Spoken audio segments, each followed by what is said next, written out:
Hey guys, so I'm here in Mong Kok, Hong Kong, close to Yamate here at one of these streets, local streets. This is more of a local area of Hong Kong, and it's not really that much tourists, even though you might see one or two walking around here. But like, if you want to see like the local people of Hong Kong and how they live, and just the streets and just the overall infrastructure and lifestyle, this is the place to go check it out. You're not going to get that much English speakers here or much tourists. That's mostly on Hong Kong side, like the central Soho district.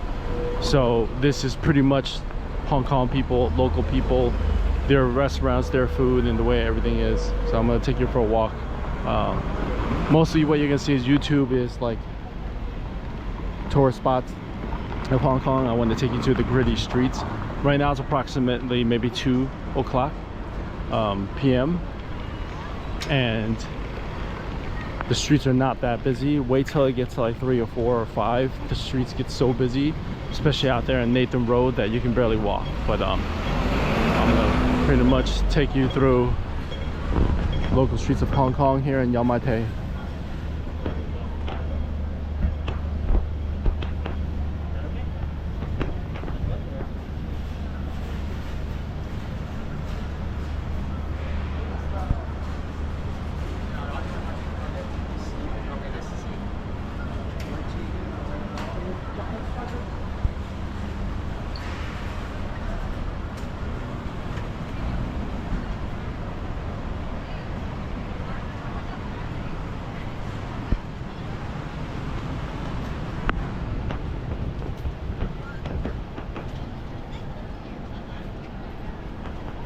Looks like I arrived here to like a street market. It's quite crowded. It's a good spot to shop for souvenirs, t-shirts, magnets, luggages, book bags for the cheap. This is where a lot of locals buy their things. There's some tourists here too trying to like cop magnets or some kind of souvenirs you can bring back home. You get a lot of useful things here. See, there's a couple of tourists there.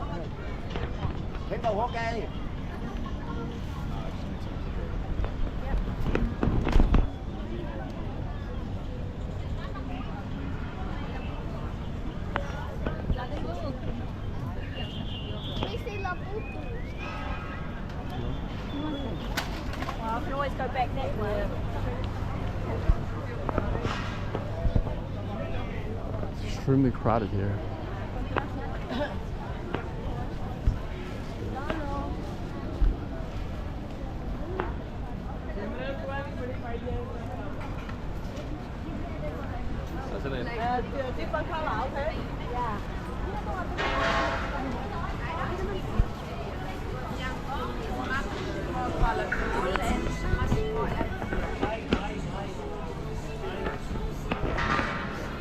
As you guys saw from my previous videos, I take you to like the markets in Latin America.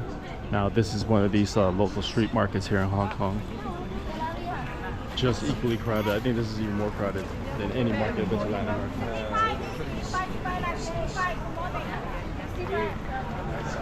Papa et maman ils achètent là. D'accord, vous venez ici. On bouge plus, papa et maman ils veulent acheter, d'accord? On prend pas le chat, vas-y. On prend les deux mêmes. Je mets là pour pas le faire, d'accord? Ici quelqu'un va le voler.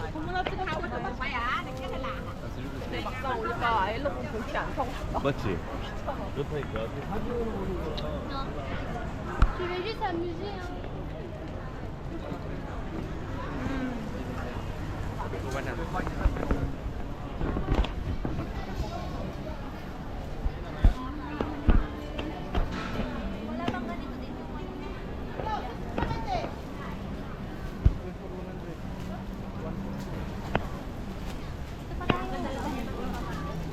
Polo t-shirts, probably knockoffs.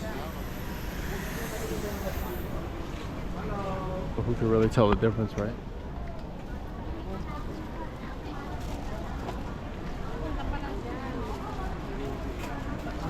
Nag-chat kasi kami.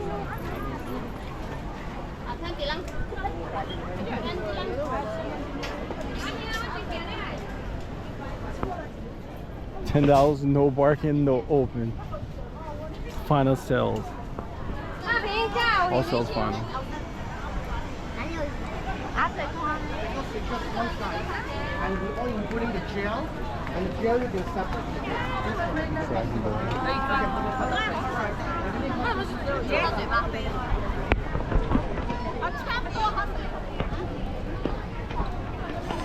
I already got my fridge magnet, so I really don't need to buy anything here, honestly. If I haven't gotten my fridge magnets, I'll probably buy something.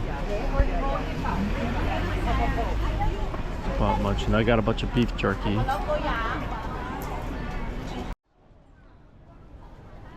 This market stretches out for like 3-4 blocks continuously.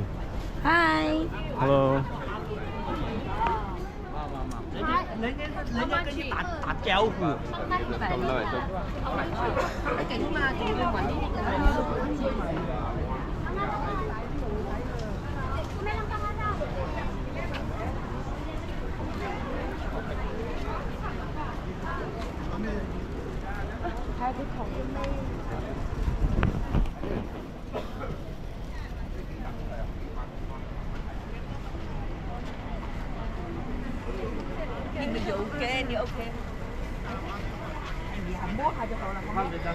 Yeah, 200.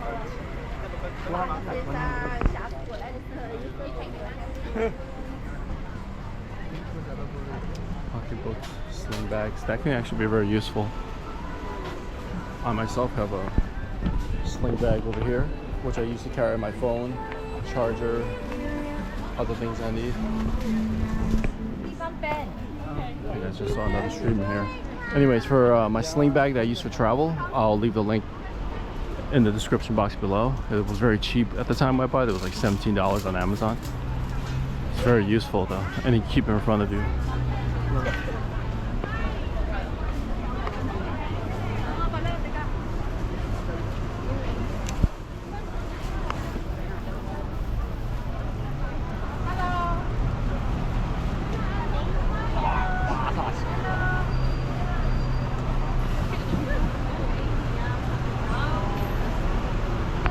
This is the end of the street market here.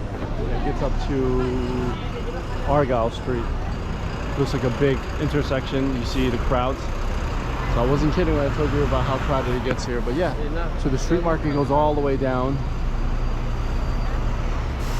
Locals and tourists alike come here to get some shopping. I'm gonna make a left and hook around. So that was the local street market here. Well, one of the souvenir markets. Now I'm gonna bring you to walk down Argyle Street. Here's some of the Hong Kong double-decker buses. So like if you guys are gonna walk around Mong Kok, you have to really have thick skin, as in like a lot of people will be pushing, shoving, stepping on you. It's too crowded here. It's just a little too much people, and it's a small place. Hong Kong is a very small island. Kowloon and Hong Kong combined, it's a very small place. So you have a population of millions all congested in some small place. This is what you get, and this is not even that bad. I'm telling you. Sometimes, like on certain streets, like on Nathan Road, you're literally shoulder to shoulder to people. I think there's more people than cars.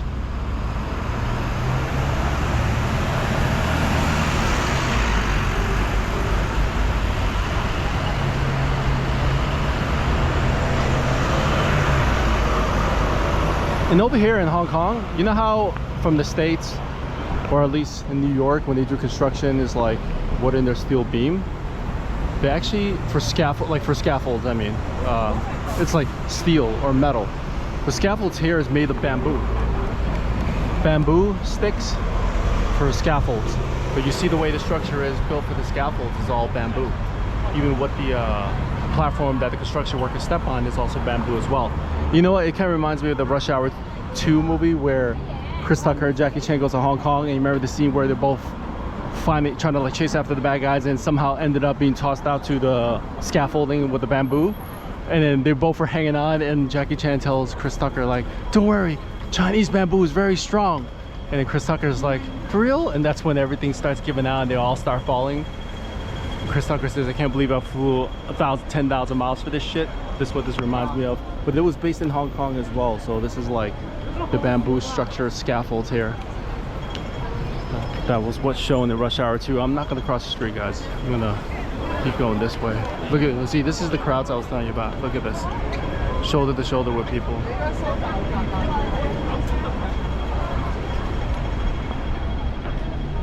It's really tough when you're walking at a leisure pace, but if you're walking in a rush to like go to work or something, it's quite overwhelming. You either have to be desensitized to it or just have really thick skin. Look, the scaffold, bamboo scaffold structure. Let's see, it's still Argyle Street. I'll show you a map of Mong Kok.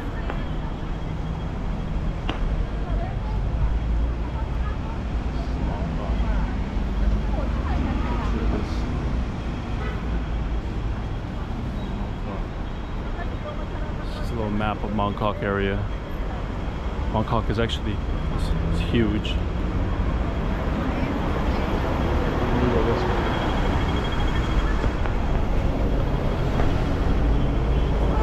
What street that one over there is?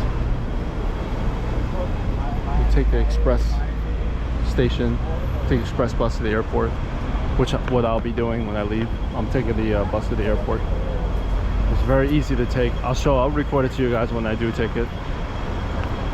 It's literally the easiest route to the bus ever. It's clean and safe for public transportation.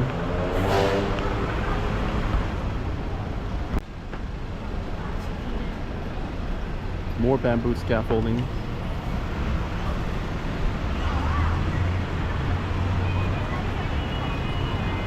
It's funny, the way the bamboo scaffold is binded together, it's not like through bolts like they have in the US, or at least in New York. It's bamboo, the bamboo scaffold structure is literally brought together by like these strings. I don't know what kind of strings they are, but they must be incredibly strong to hold the structure together. But like in New York, you see they'll hold it together with bolts, right? But over here is like some kind of string. I don't know what it's made of, but it must be extremely, it feels like a Ziploc type of quality. But it must be incredibly strong in order for it to hold up an entire structure like that.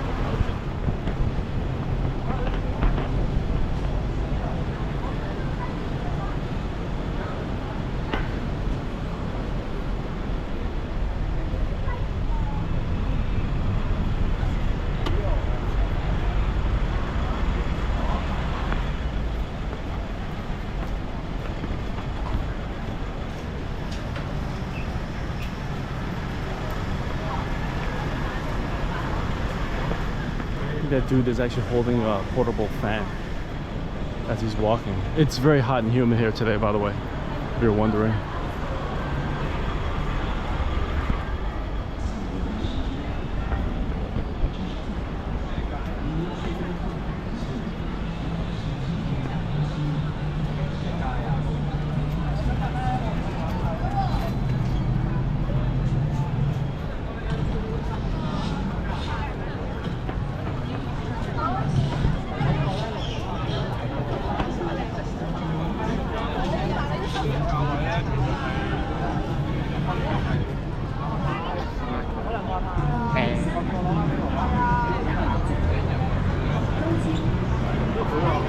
Over there is a Mong Kok metro station. Is their equivalent of like subway. Mong Kok station. MTR, the sign is like the little red with I don't know how to describe it. It just looks like that red thing with the three things sticking on top. It kind of look at pitchfork, if you ask me, or like a fork. There's one route, and then it has different intersections breaking out. But yeah, that's a Mong Kok station.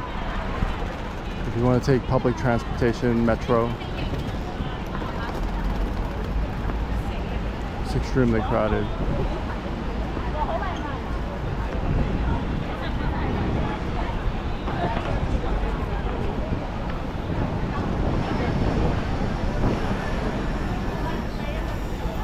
Let me walk on this street, show you guys how it looks. So this is one of the major streets.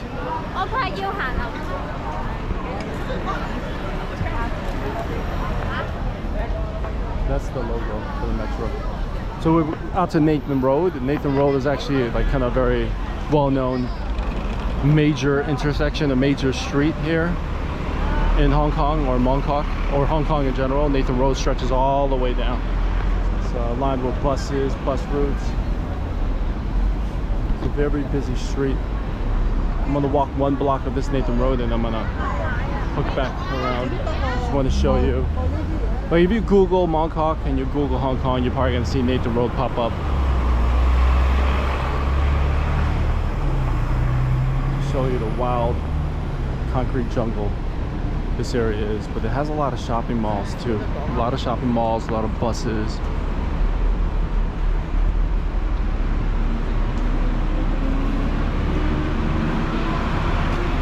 Shopping malls on the other side of the street too. Grand Plaza.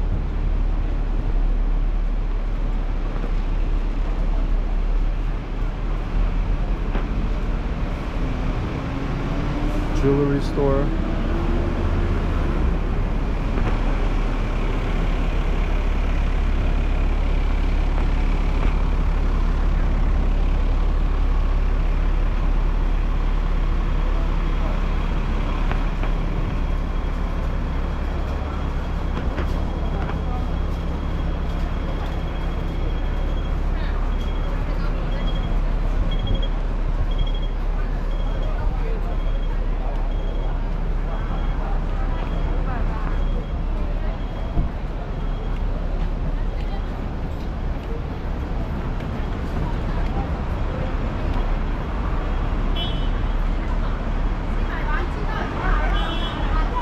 The colors here for Hong Kong crosswalk is the same thing. Green is to walk for people.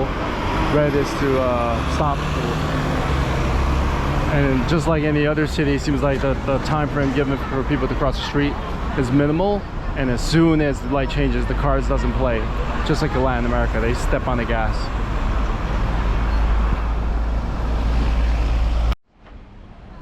Okay, I'm gonna get off of Nathan Road here. I'm gonna look around left.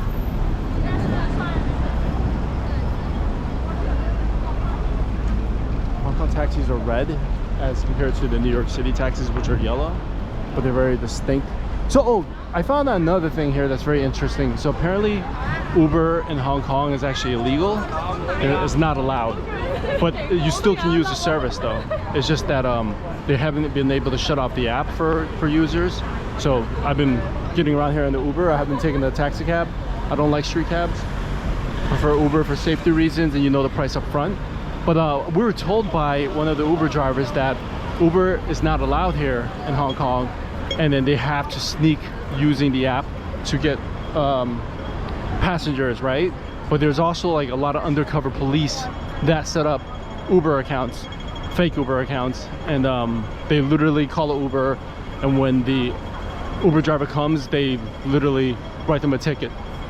So they enforce it. So that's why they were kind of hesitant to pick up any passengers. They say they tend to profile new accounts that have 5 stars, which might be undercover police, and is normally young men wearing masks. They never wear shorts. They're always wearing a hat and a mask. There's normally 2 or 3 men that tend to be the other undercover cops that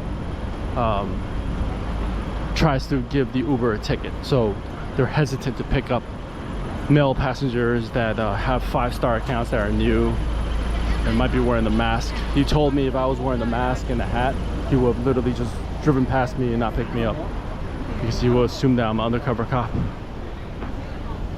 It's good to know, because Uber, it's not used everywhere, and especially in such a major city like Hong Kong. I guess they're trying to protect the traditional taxi business and not letting Uber impact it like the way it's done with the New York taxi industry.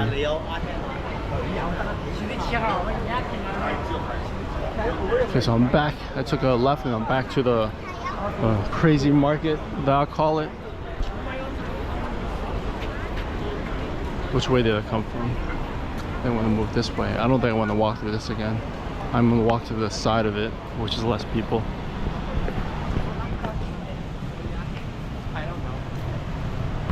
That's the back side of the market.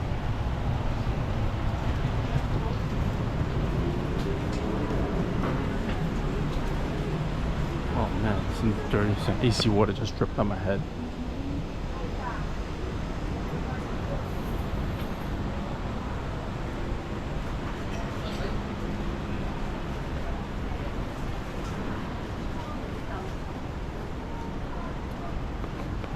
Back out this way.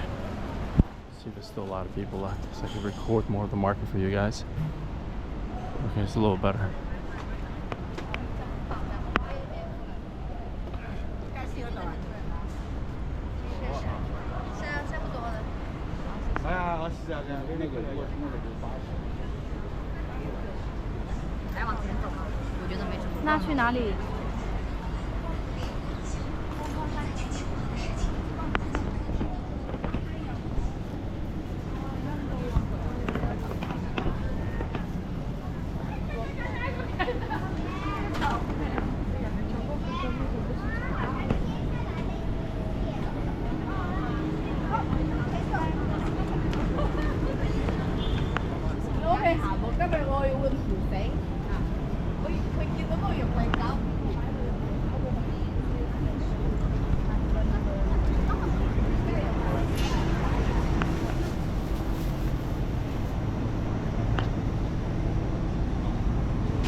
Yeah, 50 cent playing. I can't believe this.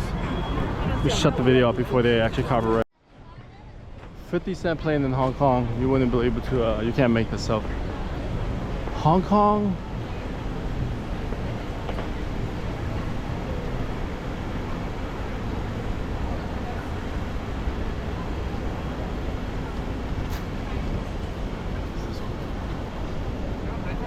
We have police here.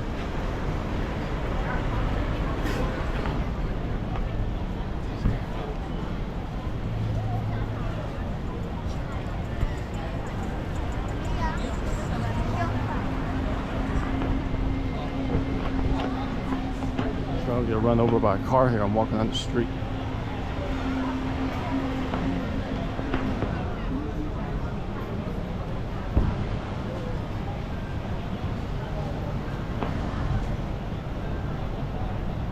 Look, see, like when I told you the lack of space here, right? Look how high they built the buildings, and look how congested and close in proximity the apartments are. As you see, like they're all like, you see the balconies and windows is like one apartment right next to each other. It's so congested, so compact. There's really no such thing as personal space here in the city of Hong Kong because the space is so small. It's impossible to have any personal space, and they try to utilize the space as effectively as they can, which is like built apartments that are like 34, 40 floors high, and then pack the apartments close in proximity to each other. You know, and a lot of the people still live at home with their parents, so like, you know, you have multiple generations in the same living space. No personal space, and when you come out to the street, it's just as packed. Like, you know, everybody's all over the place. So one thing I realized is that getting a seat at the park here in Mong Kok especially, it's like almost finding money on the floor, because the moment you get up, there's one person right behind you that's gonna keep that seat warm for you, because like people are so congested in their living space in the city overall that they might want to come down to the park and just get some, you know, fresh air and some personal space. Like right now must be a good time because I actually see an open seat right over there. But like when you come here, like sometimes a little bit later, people get off work, there's literally no seats left. Anyways, here is a local park. I'm about to use the bathroom, so I'll start recording once I'm out.